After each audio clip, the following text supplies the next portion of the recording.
बच्चों, आज हम जानेंगे बिहार बोर्ड क्लासिक्स हिंदी से चैप्टर 2 की कहानी, जिसका शीर्षक है असली चित्र।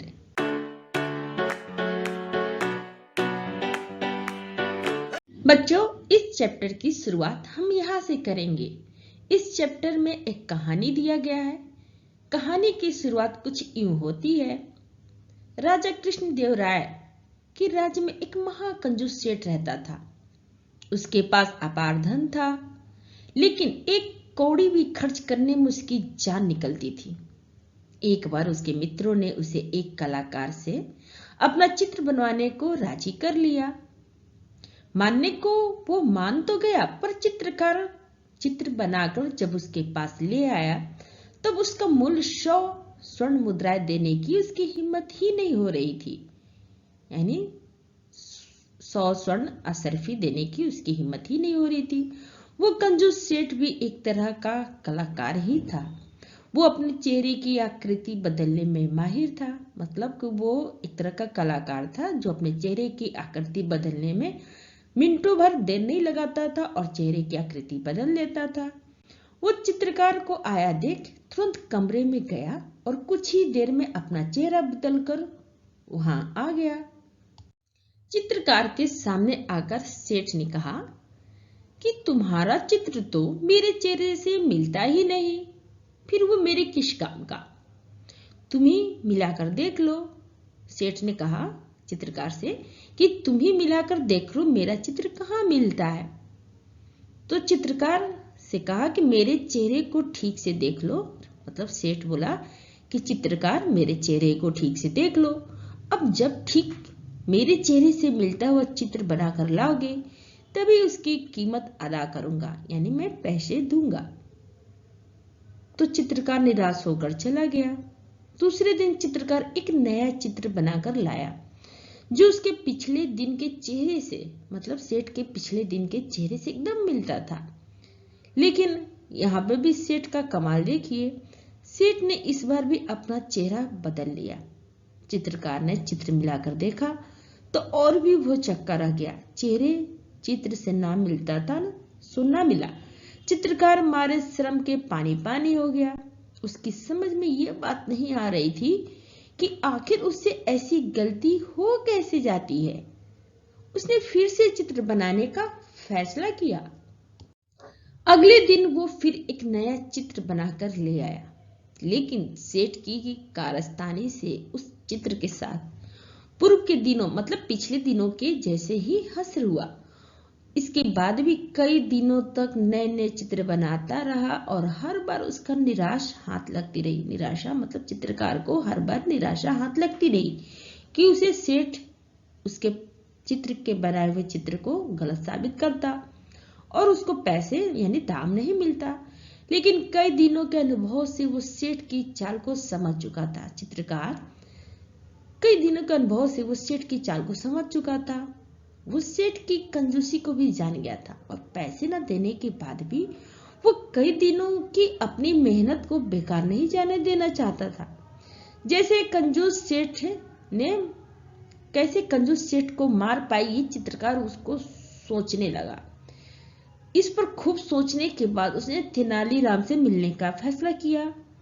उनके पास चित्रकार ने अपनी समस्या रखी और कोई समाधान निकालने की प्रार्थना की उनसे।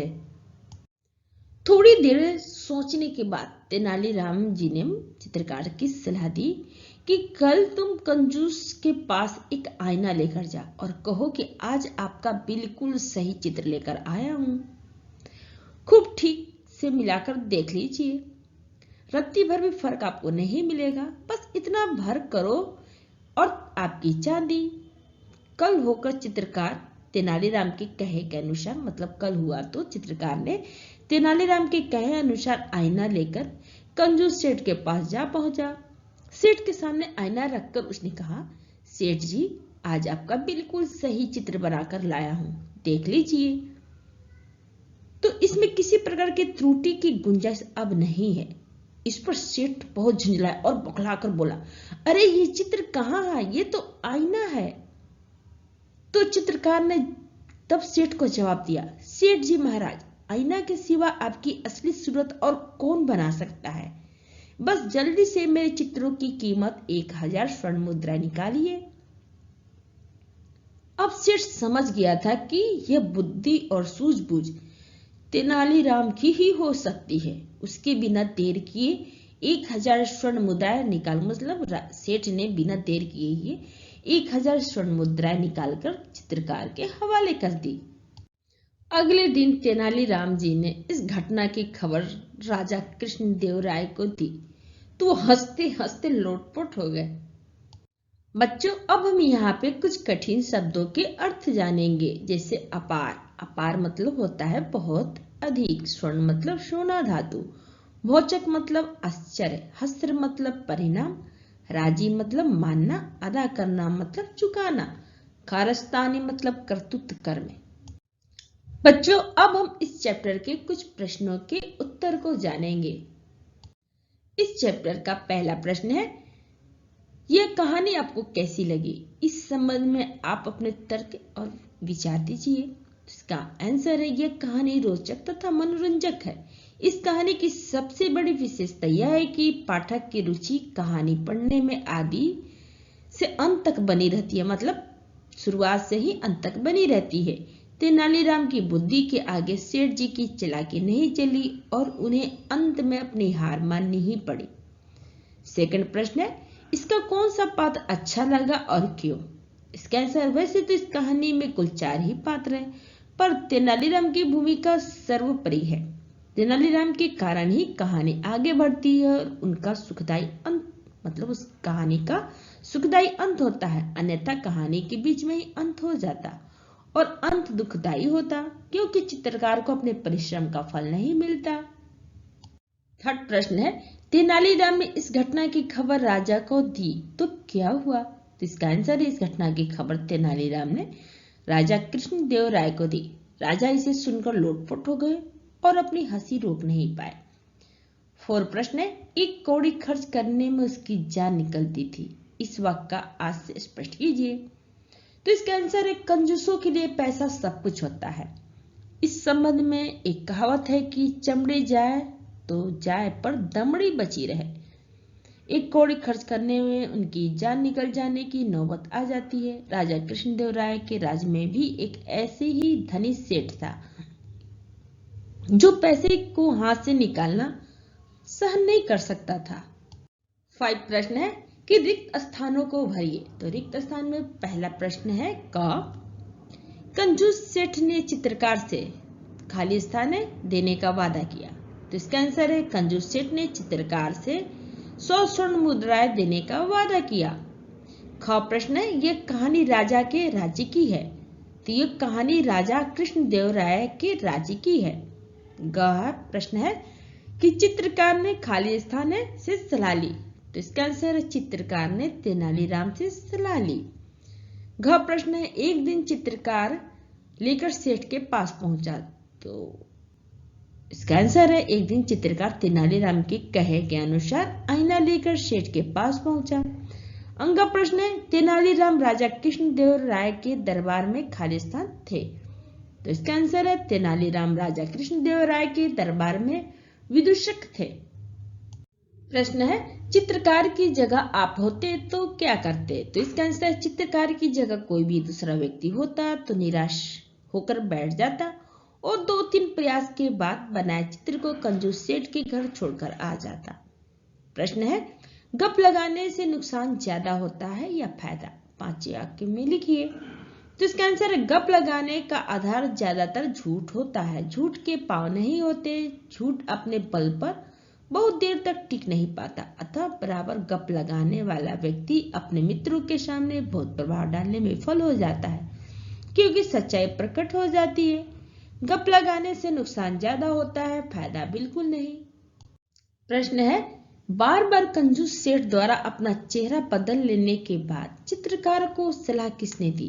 दी गई सलाह का क्या परिणाम हुआ? तो इसका आंसर है, चित्रकार कंजूस सेठ की चालाकी से हतप्रभ हो गया था, मतलब आश्चर्य हो गया था। उसे समझ में नहीं आ रहा था वो क्या करे। फिर वो तेनालीराम के पास गया और अपनी समस्या बताई। तो तेनालीराम ने ही चित्रकार को आईना लेकर जाने के लिए कहा। इससे कंजूस सेठ को अपना सही चेहरा दिखाई दे। कंजूस सेठ का असली चेहरा स्वयं प्रकट हो गया और उसने अपनी हार मानने को मजबूर होना पड़ा। यह सलाह उस स्थिति में सबसे अच्छी थी और उसका सही प्रभाव पड़ा। अब हम इस पाठ से संबंधित कुछ व्याकरण संबंधी प्रश्नों के उत्तर को जानेंगे। तो इससे पहला प्रश्न है कि बॉक्स में दिए गए शब्दों को संज्ञा के विभिन्न भेदों में छांट कर लिखिए। जैसे है कृष्णदेवराय, चित्रकार, तेनालीराम, पानी, आईना, लोग, कंजूसी, दूध, ईमानदारी, गाय, पढ़ना, वर्ग, चीनी, गाय, हिमालय, मेला इत्यादि। तो इसका आंसर है चित्रकार, गाय, आईना, ये जातिवाचक संज्ञा है। कृष्णदेवराय, तेनालीराम, हिमालय, यह व्यक्तिवाचक संज्ञा है। ग है कंजूसी और ईमानदारी, यह भाववाचक संज्ञा है। घा है दूध, पानी, चीनी, यह द्रववाचक संज्ञा है। अंगा है लोग, वर्ग, मेला, यह समूहवाचक संज्ञा है। पढ़ना क्रिया है, संज्ञा नहीं है। सेकंड प्रश्न में है कुछ मुहावरे दिए गए हैं, उनको वाक्य प्रयोग करना है। तो मुहावरा पहला है पानी पानी होना, सेकंड है काम चांदी होना, थर्ड है हंसते हंसते लोटपोट होना, 4 है हिम्मत हारना, 5 है भौचक रह जाना। तो इसका आंसर है पानी पानी होने का वाक्य बनता है सच्चाई प्रकट होने पर रंधित पानी पानी हो गया। सेकंड मुहावरा है काम चांदी होना, जिससे वाक्य बनता है कि पैसा मिलते ही उसका काम चांदी हो गया। थर्ड प्रश्न है, मतलब प्रश्न नहीं है, थर्ड मुहावरा है कि हंसते हंसते लोटपोट हो जाना, जिससे वाक्य बनता है बच्चे की बात सुनते ही घर के सभी लोग हंसते हंसते लोटपोट हो गए। 4 मुहावरा है हिम्मत हारना, तो इससे वाक्य बनता है बाधा आने पर भी मनुष्य को हिम्मत नहीं हारनी चाहिए। 5 मुहावरा है भौचक रह जाना, इससे वाक्य बनता है परीक्षा में असफल हो जाने की सूचना पाकर वो भौचक रह गया।